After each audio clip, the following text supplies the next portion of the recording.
John Roy Price, last liberal Republican president, about President Richard Nixon. And our special co-host is Bill McKenzie and Mark Unkerfer. Welcome, guys. Take it away.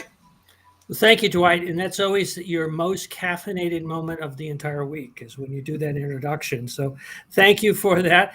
And I'm joined by, two of, I've known John Price for, I think it's about 40 years or so now, actually a little bit more than 40 years. And Bill McKenzie, actually about as long. I think we came into it through the Ripon Society. But John, you have written an insider's account. I think he's always good with titles. It's always good to read the full title because usually in the rest, there's a little bit more of the story. And yours is an insider's account about Richard Nixon's social policy. And so it's a provocative title, so you probably get this question a lot. Can you explain how it is that you see him as the last liberal Republican? Yes, I really see him as the last gasp or the final extrapolation of a dominant thread in the Republican Party for a long time. Really Teddy Roosevelt, obviously, but then fast forward to Governor Thomas Dewey of New York, who was a multi-term and very progressive Republican governor, a leader on civil rights and social policy himself, and then Dwight Eisenhower. And again, I think today there's a renewed awareness of the fact that Eisenhower fought very hard for expanding Social Security.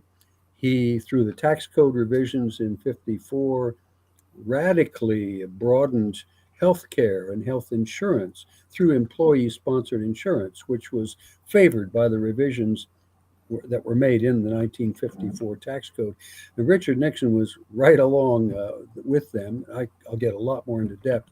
But then he really ran as the moderate in 1960. And he saw the election as being to be won in the center.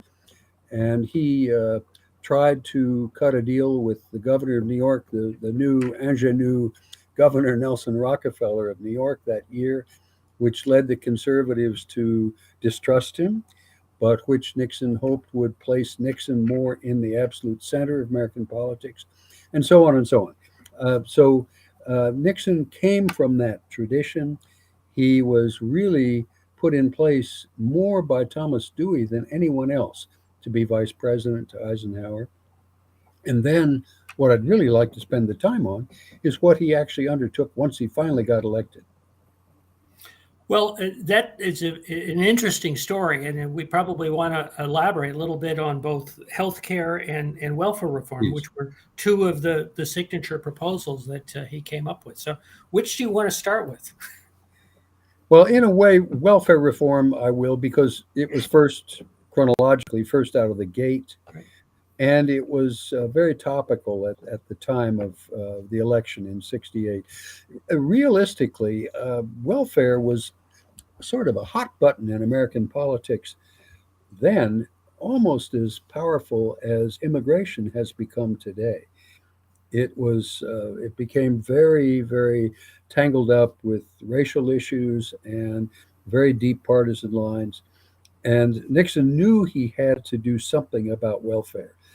And I met with him at a small dinner in 3 days before he had to go up to New Hampshire and declare to run for the '68 nomination. There were about 8 of us, and I raised with him the idea of something the Ripon Society had researched, namely an approach to welfare called a negative income tax. It's a little bit like the child tax credit, which is now being talked about somewhat across party lines. And Nixon demurred about running on it that year. He said, I know I've got to address welfare reform. Let's hold off on the specifics.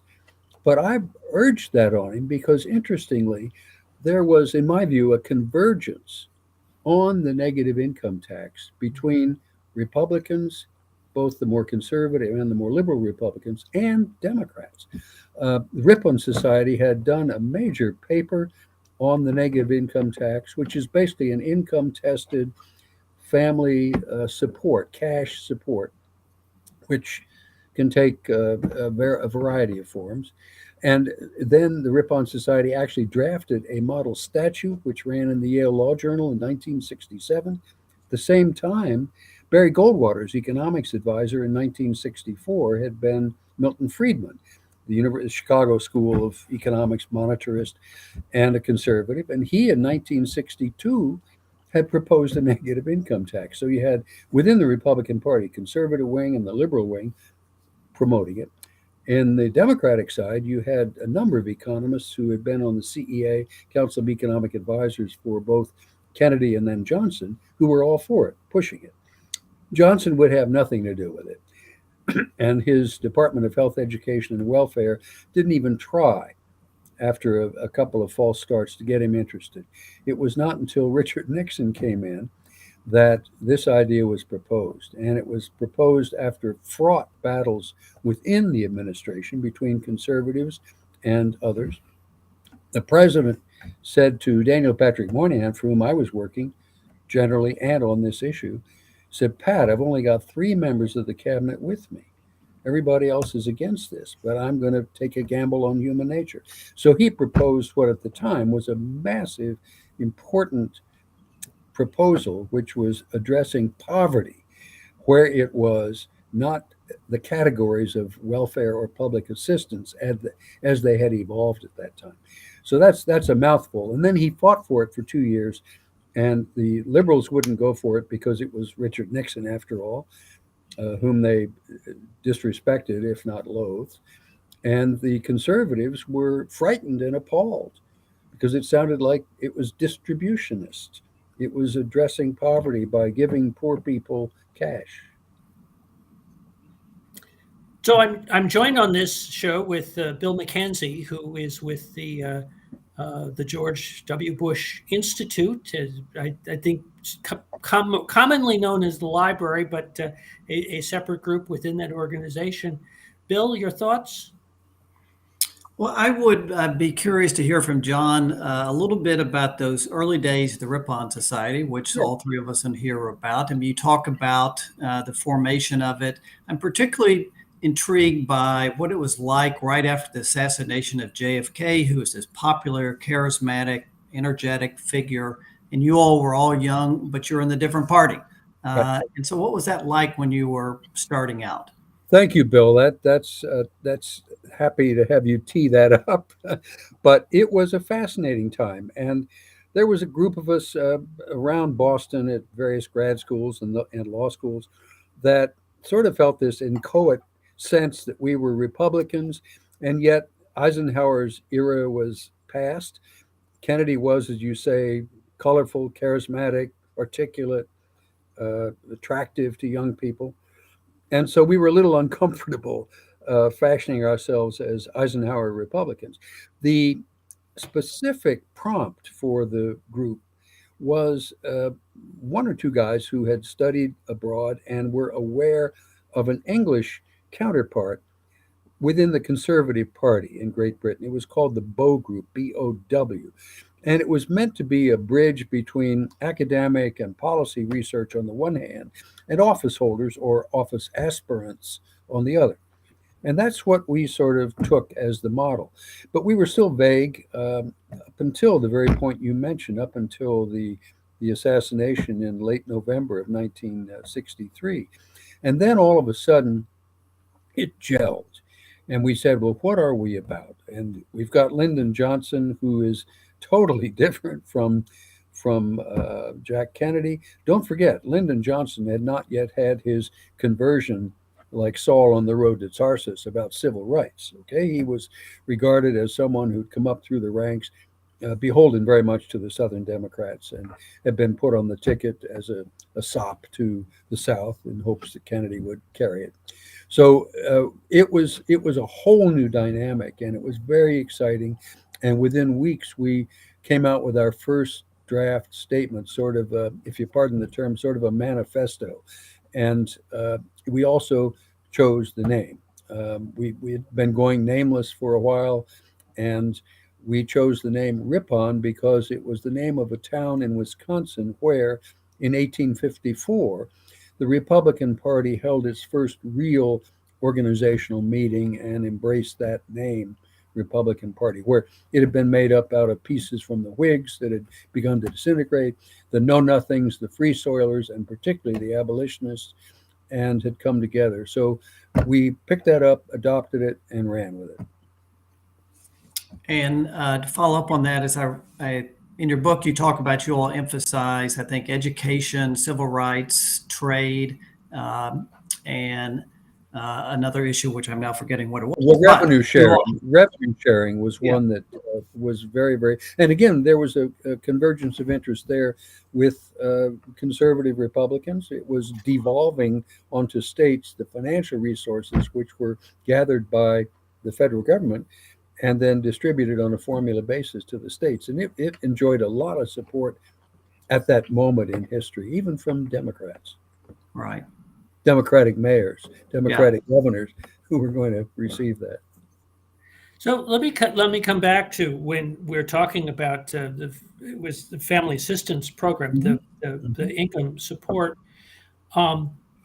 and you talked to you referenced the reaction on the part of both conservatives and liberals, the skepticism. Do you think things would have been different if it weren't for Vietnam and obviously later Watergate? But we're really talking about a period prior to Watergate.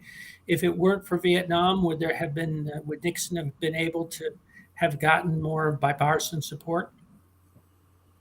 Well, that's a tough question. That was certainly a huge issue, and he was viewed as initially having been cagey about how he would try to get us out of the war.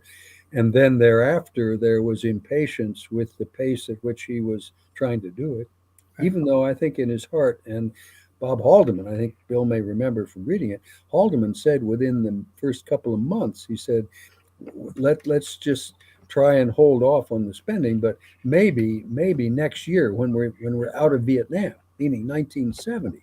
So at that level of the chief of staff to the president, there was that in their heads that they were going to do their darndest to get out. So I don't know whether Vietnam would have done it. Nixon actually was pretty frank with mayors with whom he met before the inaugural in 1969, where he said, there's a lot of talk about this peace and growth dividend, which we will get when we exit Vietnam.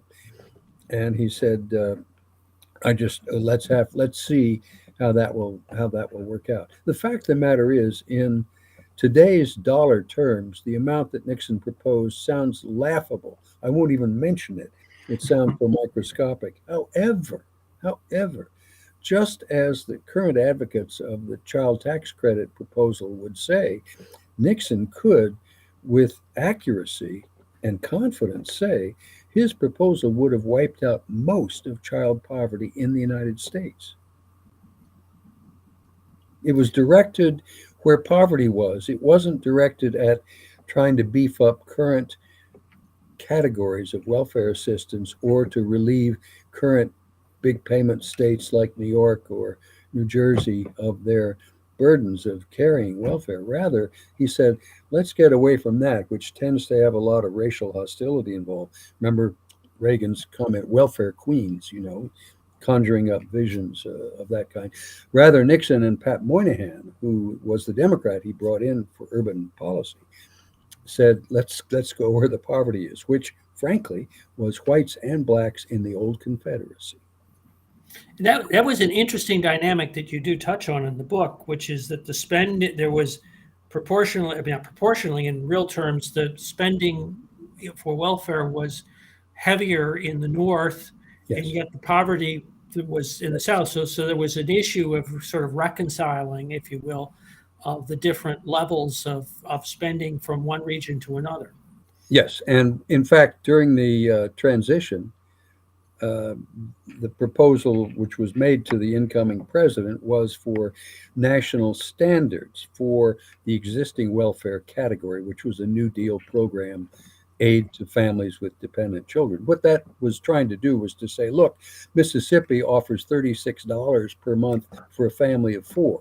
You can't quite make it on that. And so the transition paper was asking Nixon to at least put a minimum under the amount that states could could use to go for in that AFDC program. But he went way beyond that. Help us understand the complexity of Richard Nixon for the person who, at one hand, is addressing these issues dealing with poverty, and appointed a number of African Americans to positions. And as I recall, he was his administration was kind of where affirmative action started getting ground. But at the same time, he's doing the Southern strategy that more or less was playing on racial themes in the South. So help us understand the complexity here. It's just that. Leonard Garment, who was his law partner, Brooklyn, Jewish Democrat, wonderful, wonderful guy, who was my boss when I switched over from the Rockefeller campaign to work for the Nixon general election. Len Garment said to me more than once, he said, Richard Nixon has an angel on one shoulder and a dark angel on the other. And I am not an apologist for those things which most people accuse Nixon of. I never saw that. I saw a real engagement in policy. I saw him reading, pages and pages, copious arguments about the policy stuff. And I saw moments of empathy. There's no doubt that side was there, and it's not entirely one-sided on the Southern strategy or tinged with racism. Rather, as you say, he did affirmative action. He did the Philadelphia plan, which was meant to break the racial monolith of the trade unions and break it open for Hispanics and African Americans, and then the integration of the schools after the decision in '69, which forced him to speed up integration following the Brown decision. That integration went smoothly and totally. If you talk to Stan Pottinger, who was head of his Civil Rights Division at the Justice Department, he said that they made incredible efforts, and they were successful, and it was peaceful, and they created biracial commissions in Georgia, Mississippi, Alabama, Louisiana, and Nixon appeared, before them, and he would say, the Attorney General has to enforce the law. And so it was, the strategy was, yes, it sure was a Southern strategy, and Strom Thurmond was helpful beyond measure in holding the South at the convention against Ronald Reagan and his attempt to get the nomination. But it's not just all of one very dark and dismal shade. This notion of the different sort of aspects or facets of Nixon, it's also, I think, reflected, as you describe, in the people he surrounds himself with. Yes. So you worked with Daniel Patrick Moynihan, who I guess people probably subsequently, he was in the Kennedy administration and obviously Nixon, and then later a senator from New York. But describe his relationship with Nixon and your relationship with Moynihan. Well, first, Moynihan had worked for Bobby Kennedy, and then he worked for Hubert Humphrey against Richard Nixon. So it sort of puzzled some in the White House staff that Nixon would turn to someone like that and embrace him and bring him in, and then have a relationship that evolved, which was, as Moynihan's widow tells me, they had some connection. There was some emotional connection.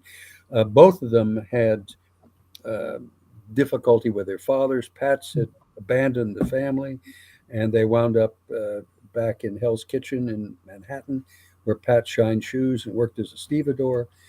Nixon's father was a failure at almost everything he tried and very harsh with Nixon. And they both, at times, lived very close to the edge economically. So there was a sort of gut or visceral connection that Elizabeth Moynihan tells me was not often discussed by them, but was somehow understood. So, and Alex Butterfield tells me that more and more the two of them would just spend time jawing together. And Nixon was not an intellectual, but he was a very, very smart man, and he was very interested in these issues. And he, as I thought to myself, and I think I wrote in the book, at times, watching these things being discussed or debated, he had read the briefs, unlike some more recent presidents. He had read the briefs, and now he was listening to the oral arguments. It's almost like he's an appellate judge, and sort of trying to tease out everything he can from all sides. As far as me and Pat goes, I love the guy. He had these towering cumulonimbus clouds of temper and outrage, which got worse, I understand, according to Senate aides, much later than my time with him. But he was alive and informed, fun, and bureaucratically adroit, and constantly cautioning us because we were outsiders. I'd worked for Rockefeller, and Moynihan was not an insider, but he was a wonderful, wonderful man to work for, and he could be very critical. As I mentioned, when I drafted the welfare reform next to last time, and I laid it on his desk, and he called me back that evening, and he slapped it down on his desk, my draft, my 35, 40-page draft of the decision paper for Nixon on family assistance. And he said, "Price, your prose is opaque." And I spent all night rewriting it, and that's the version that went to Nixon at Key Biscayne, and the one that he then subsequently took up to Camp David and formed the basis of his decision about family assistance. But they got along so well together. And Pat Buchanan, who, while an adversary forever with me, has become friendly enough and helpful as I thought through this book. And he just could not get over the fact that Nixon would have Leonard Garment and Pat Moynihan in the White House. This was appalling to him, because, as Buchanan says, Nixon was an eclectic. His phrase, his word. It's actually referencing Pat Buchanan. Actually, I think it sort of teases out that aspect of Nixon, the different, yes, the different centers that he surrounded himself with, different points of view that reflected different strains of thought. Yeah, yes, and Buchanan in his very readable book Nixon's White House Wars makes the point with some irritation that Nixon was so open and wanted to hear all these points of view, sort of bothered him. Martin Anderson, who was an acolyte on the right wing and then worked with President Reagan, Martin Anderson was even more adamant about the president not being even shown some options of which Martin disapproved, whereas the president himself said, no, I want to get the full story. Before we leave Moynihan, I'd like to hear your thoughts. I mean, he was a real ideas person, and I'm kind of intrigued about the role and the possibility of ideas people in politics. Can they make it? If so, how did they survive? How did he do it? Bill, that's a great point. Apropos how he was an idea man, there was a memorandum he sent to John Ehrlichman in 1969 about climate change, in which he mooted the possibility of the water level in Puget Sound creeping up on Seattle, Ehrlichman's hometown. And so he was always interested in the social science and to some extent in the science. He managed, I don't know who said it, maybe George Will, but I would say it, that Pat Moynihan was someone who could talk to you about social democrats in Germany in the 1920s, and at the same moment be out munching a hot dog and singing Coney Island Baby in a campaign appearance, Nathan's hot dog. Right. But there aren't many like him, Bill. And he had that because he loved politics, and he was great with people, and he had a sense of humor, and he had a sense of impishness, and that appealed to people. And he also had you saw it in the Zionism speech at the United Nations, where he called out the Russians and others for equating Zionism with fascism and so on, and he had a sense of umbrage as well. And it was just all of this interesting composite. How many more can do that? I don't know. I think we've defaulted so much to money raising and to sound bites that I don't know how much room there is for someone like that. They wouldn't be able to hog the evening cameras as much, I think, as the more extreme positions. Is that an answer to your question? No, it's interesting. No, it is. But let me follow up on Bill, that discussion, which I think is interesting. I was fascinated to hear that when you were at law school, you had taken a seminar with Kissinger, which is a bit of a departure. Henry Kissinger was obviously teaching there, which is I'll do a little side that's a bit of a departure from the normal law school curriculum. I think you had done that separate from being at the school. But you had the opportunity, obviously, through that, but then also working in sort of the Rockefeller camp of working, having interaction with Henry Kissinger. And then in the White House, I assume you didn't have as much interaction because you were in separate areas. But there is obviously an example of somebody who was very much an ideas guy, but also became such a dominant figure in American foreign policy. Are there any lessons to be drawn from that? And can you describe a little? Did you see a transition in Kissinger through those years? Well, first, I didn't fully take the seminar. I went in and out auditing it. I think you made that clear. Yes, that it wasn't part of the normal. Yes. Yes. And also not part of the normal law school career was my spending 20 hours a week as the research director of the Ripon Society while still full-time in law school. But Henry, as I portrayed him, was sort of rude, arrogant, smart, interrupted his guest speakers, but he was an adroit courtier, if a somewhat nervous one. And I think there's been so much written about him, that most of which is true. We've still remained somewhat cordial. Nancy Kissinger wrote a nice note about the book and said that nobody had covered the social policy of Nixon as I did, and that she was grateful for that, and he was, and that he would write himself, but he was working on 2 books, age 99. One of which has been published. But I mean, Henry never ran for office. Of course, the only one he would have was president, for which he would have not been eligible as a foreign born. Right. I have a wonderful Kissinger story, which I dine out on. When I was working at the bank in New York for so many years, we did a lot of middle market lending to medium-sized companies and smaller companies. And there was an annual dinner for key clients in that area. And I went this one time, and Walter Kissinger, Henry's brother, was at the table, and we visited. He was an auto parts CEO, I think, of a company making auto parts. And after half an hour, the person sitting next to Walter Kissinger said, "Walter, if I may call you that, I don't understand." He said, "I'm sitting here listening to you, and you sound like me.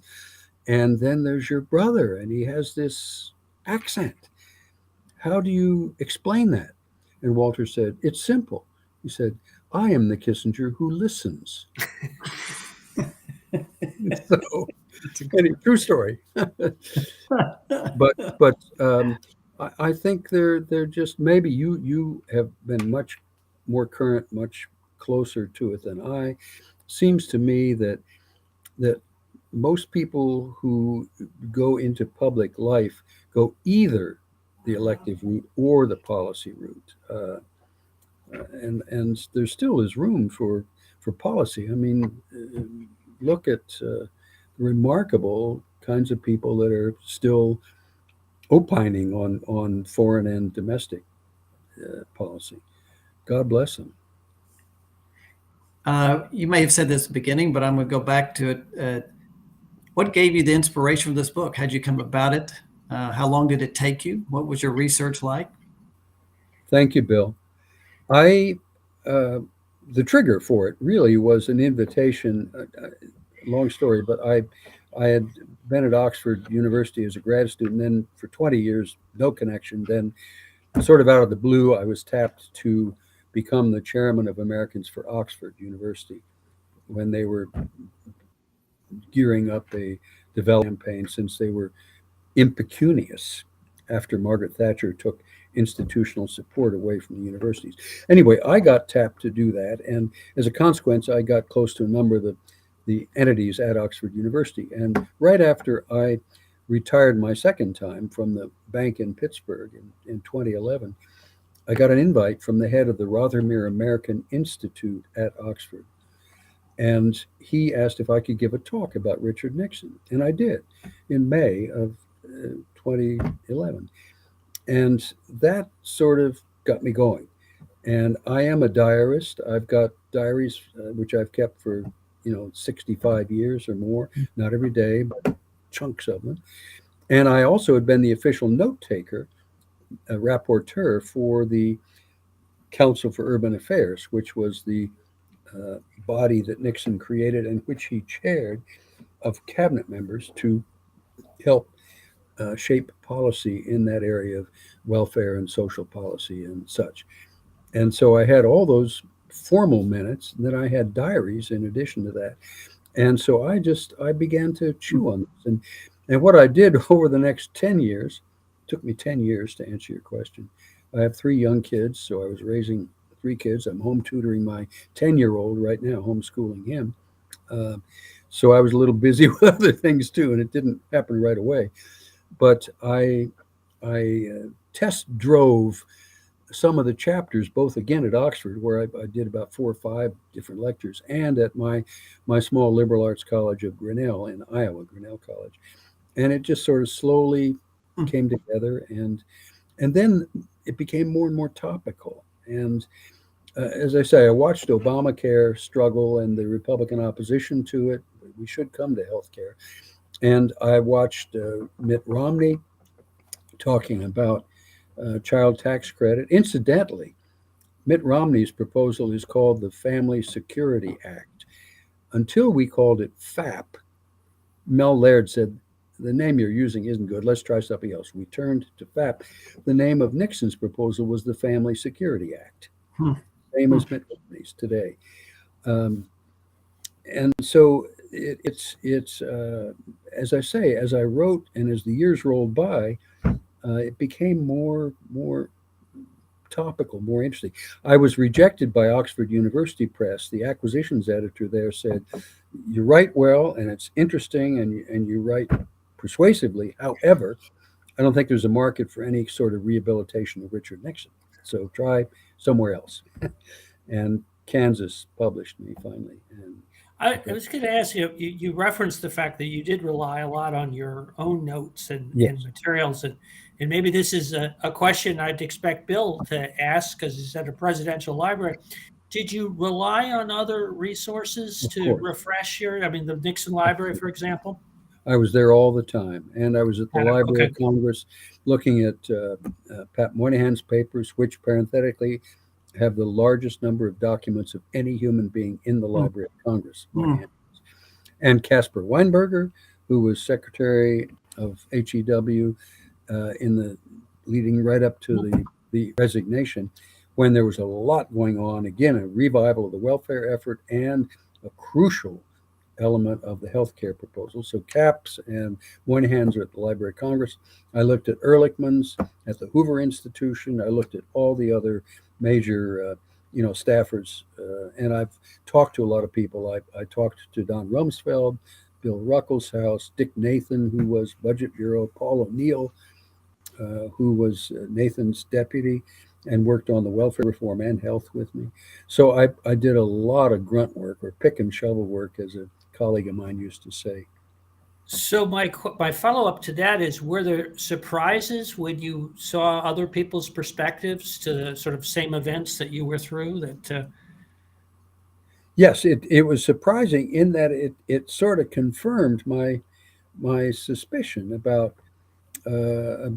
Nixon and about the dynamics of Arthur Burns, who was the conservative voice, and the sort of he had that paterfamilias look of the pipe in the mouth and the steel rimmed glasses and hair parted down the middle. He had hair. I have less now, and and George Shultz, who just died at 101 a year ago. And he was formidable. And he and a man named Bob Finch, who was Secretary of HEW, a great friend of Nixon's, were the pile drivers in the cabinet for the welfare reform. They embraced it. And the two of them, when the argument was made against family assistance, why do you want to help these working poor? And Schultz and Finch said, why not? Why shouldn't Republicans be encouraging work? With a cash floor under people's incomes where you might be working full time, even at a minimum wage, not have enough to support your family.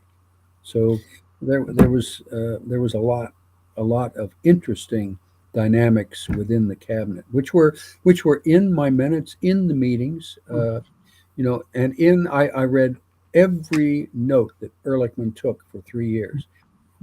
And he took copious notes.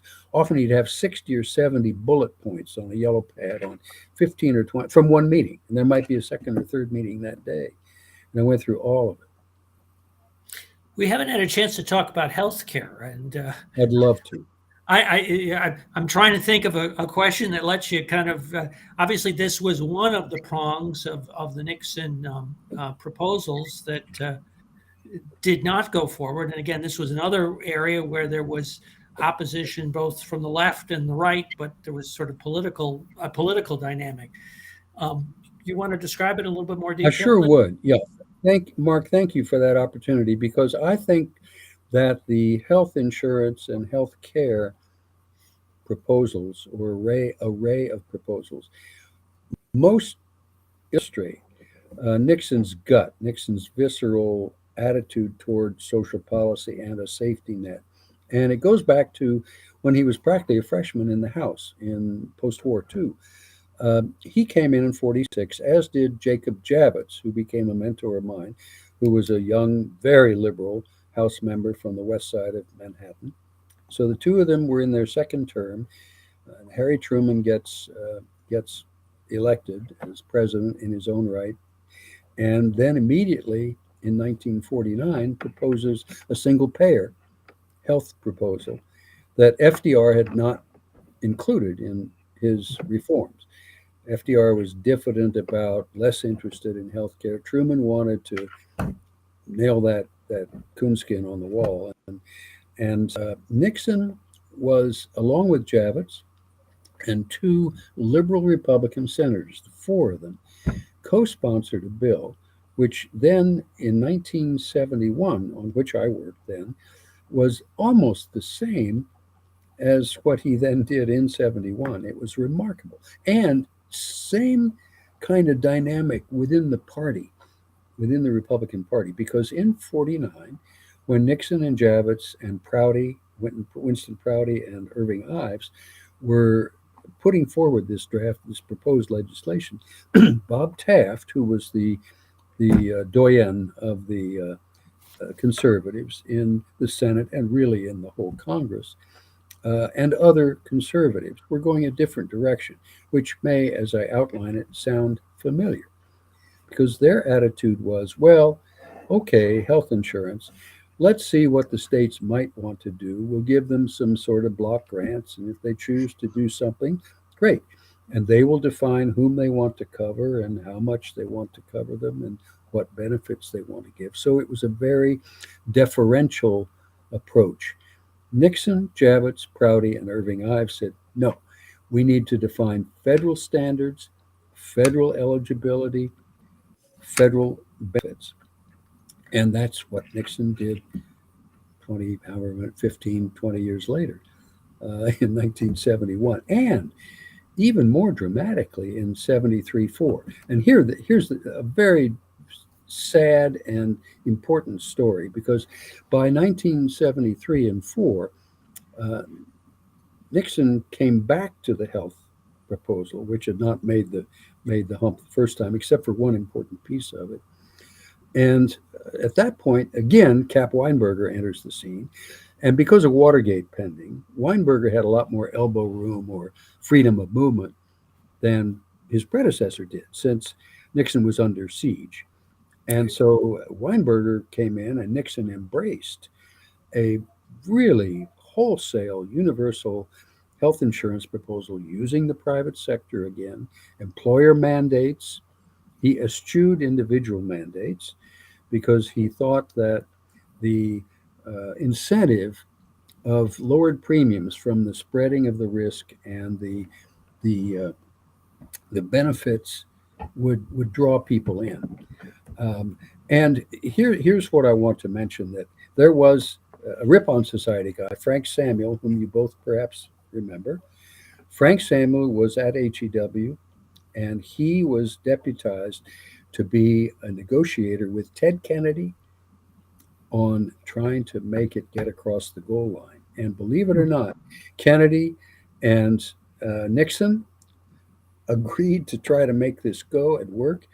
And they worked and worked and worked, and they couldn't make it happen. And Kennedy was fought by the trade unions, who didn't like the idea that he'd given up on co-payments and deductibles. Kennedy had sort of capitulated on that, and Nixon was going for very broad coverage. Then here's the rub. Kennedy is said to have noted that the worst mistake he made in his career was not to make that happen with Nixon, not to get that deal done. And I wondered if that were an urban legend. You know what I mean? Just talk. I had lunch with Chris Dodd in 1916 in April at the Alibi Club in Washington. And I said, I've heard this. Do you have any guidance to give me, yes or no? He said, John, he said, it is absolutely true. He said, if Ted Kennedy told me once, he told me 5 or 6 times that it was the worst mistake he ever made, not to finally make the deal happen with Nixon for a private sector-based universal health program. Now, Nixon had a broad array of benefits, just pediatric, dental care, visual care.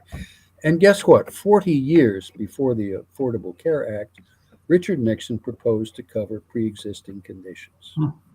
40 years before the Affordable Care Act. So realistically, the Obamacare or the ACA really builds on the platform that Nixon proposed. And yet the Republicans, they've said, repeal it and then replace it. But we've never seen a replacement. Stunningly similar. Very. Very, very. Let me ask you a question. Going back to the Ripon days. Yes. So after Nixon, we know the next Republican president is Ronald Reagan. Ford, yes. Ford, excuse me. And then Ronald Reagan, excuse me, elected, right. So one can make the argument that the conservative wing, the Republican Party, which with that split that started in '64, ended up dominating. And I think it's more complex than that. We've certainly had a number of moderate Republicans in office in different ways, but the conservative wing did tend to dominate. Was that a matter of money, ideas, charismatic leaders? What do you attribute that to? All the above. All the above. I think that there was there are tidal movements in politics as we see, and we see it internationally again now. And Nixon was a politician, and you talked about the Southern strategy. Buchanan tells me that what they emphasized, he and Nixon, was saying to them, look, segregation is kaput. The courts have finally ruled it's done, over, done for. But they said the social issue, the sexual revolution and the whole hippie culture and the anti-Vietnam War thing was something where the South, being, more the kind of place which would send its kids to the Citadel or VMI or the military academies, would be more amenable to an approach on issues, social issues like that. And so, that was happening anyway. And Reagan was a far more emollient kind of a leader of a conservative faction than Goldwater had been. The way I put it is that Goldwater was the prophet Elijah, and he stumbled, and Elisha picked up his mantle. Ronald Reagan was there, and adroit and a charmer. I've got Iowa ties. He had Iowa ties, and he's got that Midwestern warmth, and was, despite the words occasionally being threatening, the manner in which they were delivered was usually, affable.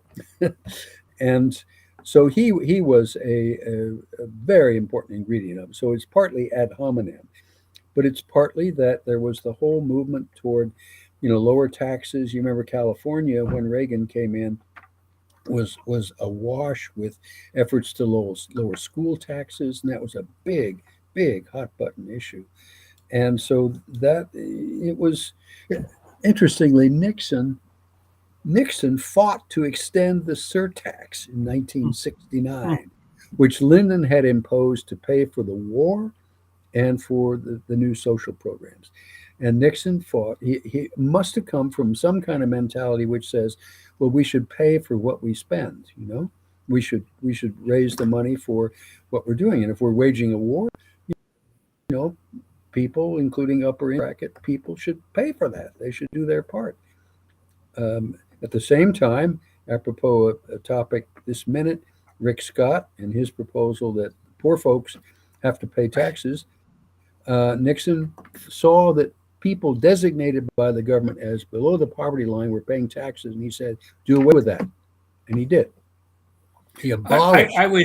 I was thinking of that. We're sort of at the close, but it was the whole conversation with Rick Scott was a great reminder sometimes about how policy doesn't necessarily repeat itself, but it has a tendency to rhyme, because many of As Mark Twain, was it Twain that said that? Yes, was that Twain quote?